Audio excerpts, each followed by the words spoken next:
There's something about the woods at night that unsettles people. The way the tree seems to close in, how every snapping twig sounds like a footstep just out of sight. But what if those sounds weren't just your imagination? What if something really was out there, watching, waiting? They say the forest has eyes, but sometimes it has a voice too. A voice that sounds familiar, too familiar. You hear it call your name, but when you turn, no one's there. You tell yourself it's just the wind, but deep down, you know better. This story isn't just about the woods. It's about what waits beyond the trees, where it listens and sometimes calls back. Most peoples have heard of the Skinwalkers and Wendigos, ancient legends of creatures that stalk the wilderness, shapeshift, and prey on the unsuspecting. But there's another name whispered in certain circles. Something less known. Something that doesn't get the same attention, yet is no less terrifying. The Fleshgait. Let's break down the name. Fleshgait, a compound word, simple on its surface, but each part tells you something horrifying about what you're dealing with. The flesh. Flesh is a raw biological word. It is what's under the skin. It's visceral, wet, and primal. Flesh implies something that is stripped, peeled, and rotting. This thing is not a supernatural spirit. It is corporeal. It is physical. It has weight. It has mass. It's a thing of meat and tendon that you could, in theory, touch. And that's the first layer of the horror, the intimacy of it. This isn't a ghost you can walk through. It's a thing that occupies space. A thing that could be right next to you in the dark, close enough for you to feel its body heat, or more likely, the chilling lack of it. Second part, gait. Your gait is your manner of walking. It's as unique as a fingerprint. It's the confident stride of a friend, the familiar shuffle of a loved one. It's a fundamental part of how we recognize someone is human. But the Fleshgait's gait is wrong. Witnesses don't just say it walks funny. They describe a movement that seems to violate physics. A jerky, uneven motion, like a marionette being controlled by an unseen, unskilled force. Limbs that might bend in places they shouldn't. A slow, deliberate stalk that is somehow both clumsy and impossibly quiet. Or worse, a speed that is blinding, frantic, a skittering crawl on all fours that no human could ever achieve. It's not just seeing something move. It's seeing something pretend to move like you, and failing, in a way that screams, "I am not what I seem." And this shatters the illusion of safety that we build by recognizing human forms and human movement. So, you put these two words together, Fleshgait, Fleshgait. The name itself is a warning. It's telling you that you encounter a thing of raw physical substance, moving in a way that is a grotesque parody of life. It's not a ghost that haunts a place. It's a predator that wears familiarity as a skin suit, and its very walk is a lie designed to lure you in. The name tells us what it is. Its abilities show us how it hunts, and its method is far more sinister than a simple chase.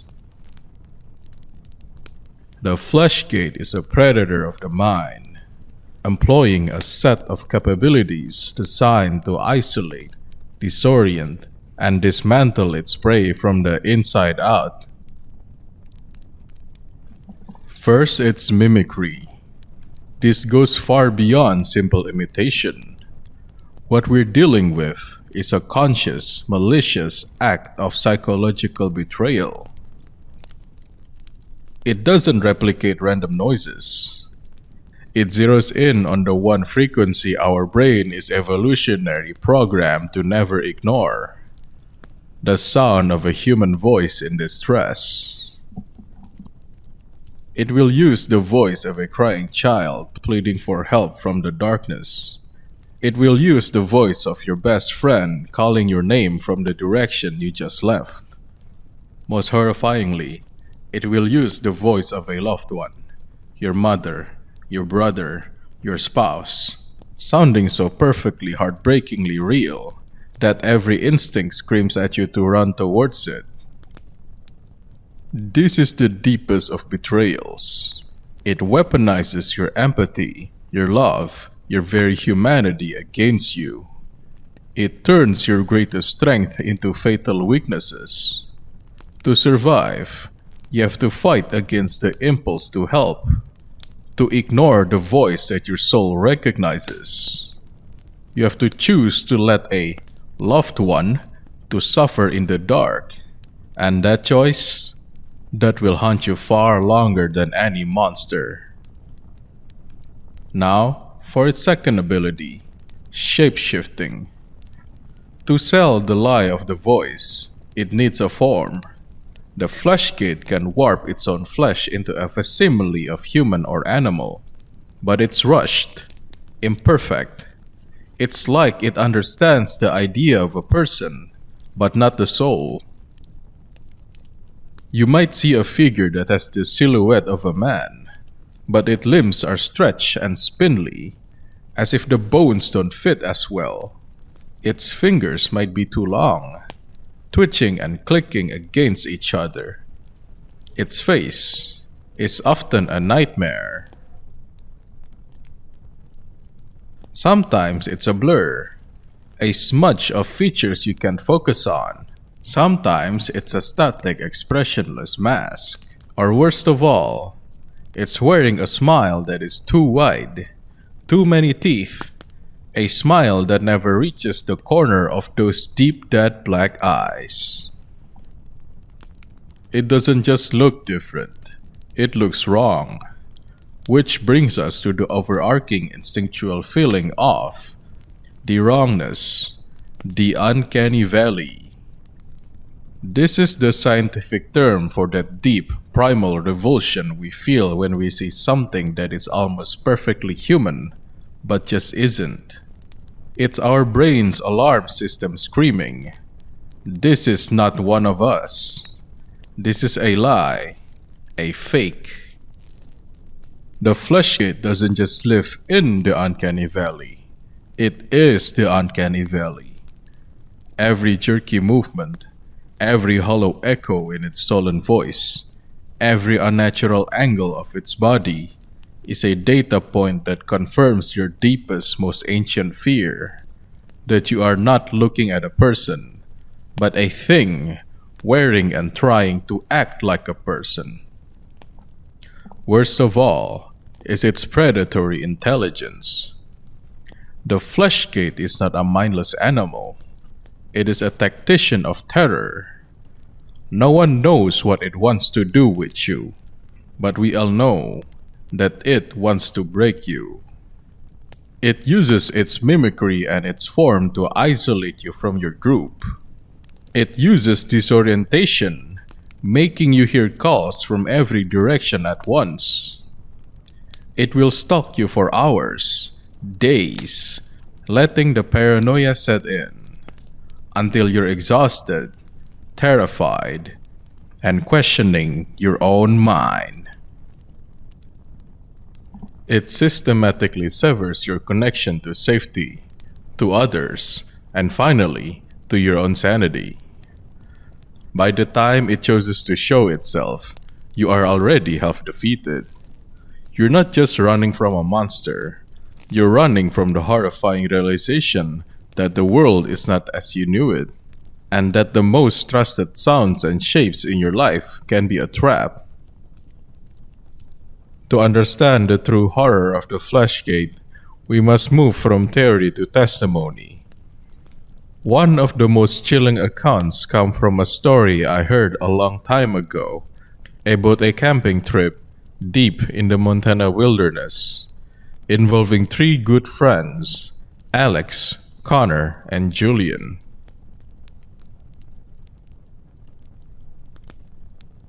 A number of years ago, three good friends were on a camping trip out in the woods. The three friends, Connor, Alex, and Julian, found the perfect secluded campsite deep in the Montana wilderness. Their first day was spent in idyllic simplicity, setting up camp, hiking, and sharing stories by a crackling fire as the sun dipped down below the trees.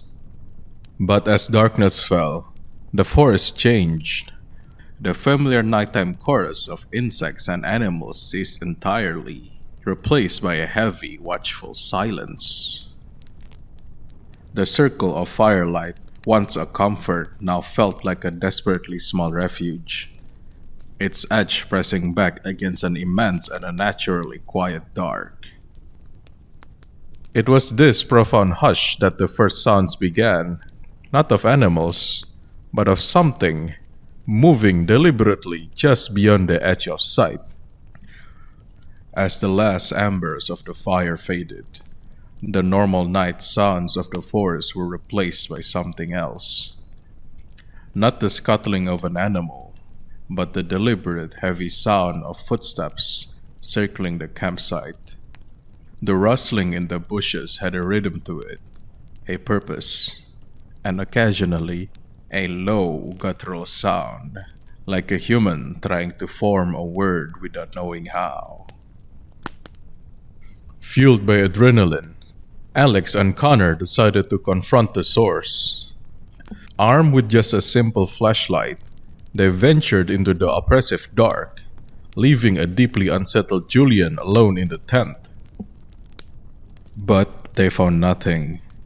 What was more terrifying was the silence that had fallen. The entire forest was holding its breath. After a brief search, the two men turned back, believing that the threat was gone. They returned to a peculiar scene. Julian was standing frozen, facing the woods. When Alex called his name, Julian screamed, recoiling as if from a venomous snake, shouting at them to stay back. Once they calmed him down, a horrifying truth emerged. While they were gone, Julian told them that he had heard Alex's voice coming from the tree line.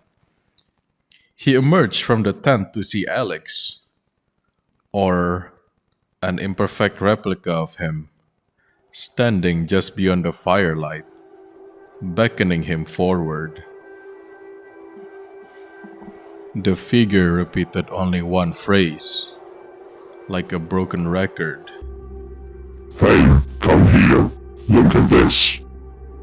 No matter what Julian asked, it was the only sentence it could produce. But the details were all wrong. Its eyes were glazed and empty. When Julian shined a light on its face, it didn't react. It didn't squint or look away. It just stared. And its movements, it were inhuman.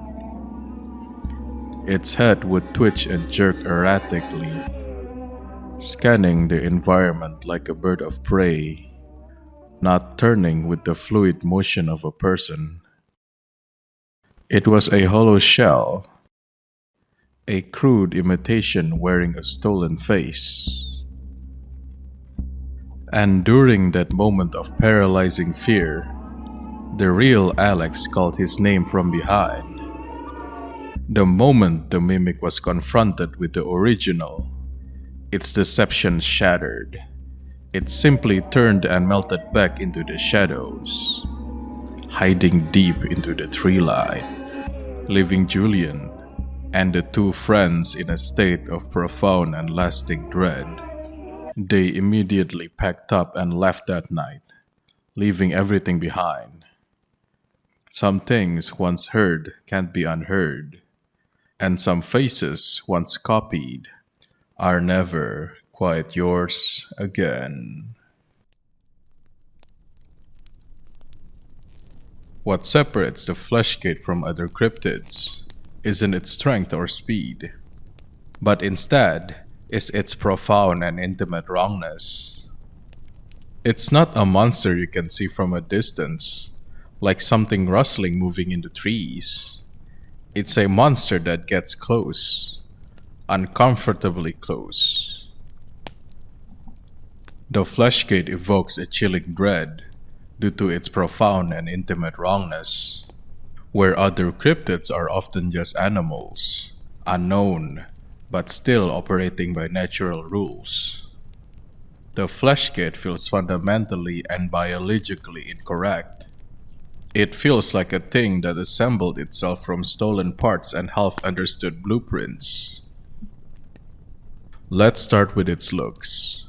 You never get a clear, clean view. It's always half-seen in the periphery, a smudge of a person in the far deep woods. Its form is a desperate, failed attempt at being human. Limbs are often elongated and spindly, moving with a jerky marionette-like awkwardness, as if it's not fully in control of its own stolen flesh. Its face is a stuff of nightmares, not because it's grotesque, but because it's empty. The features might be blurred like a wet painting, or static and mask-like. Its eyes are the worst, devoid of light, of soul, of any recognizable emotion. They're exactly like black pools, empty and void. This is the true mechanism of its horror, the Uncanny Valley. Our brain possesses a deeply ingrained template for what is human.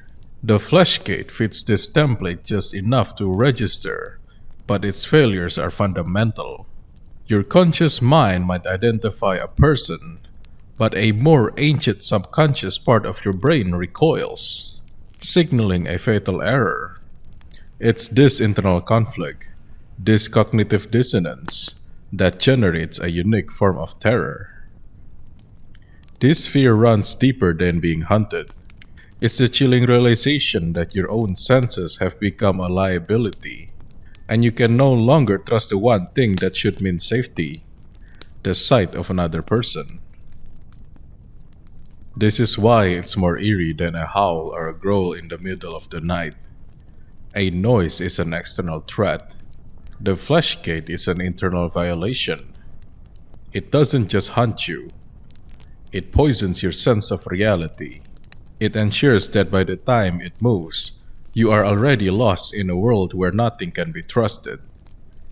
It's the horror of the familiar made alien, and the safe space of a human face turned into the most terrifying thing in the woods.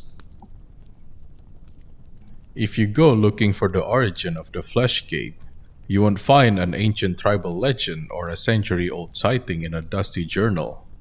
What you will find is a digital ghost, a story that seemed to coalesce from the static of the early internet. Available data indicates that the Fleshgait entity lacks a singular verifiable point of origin. There is no documented first post or identifiable author credited with its creation. Based on the timestamps and location of the earliest known discussions, The concept appeared to have gained traction in the mid-2000s on online platforms known for user-generated horror content and various storytelling subforums on Reddit. The narrative was not delivered as a finished product, but appears to have been developed collaboratively.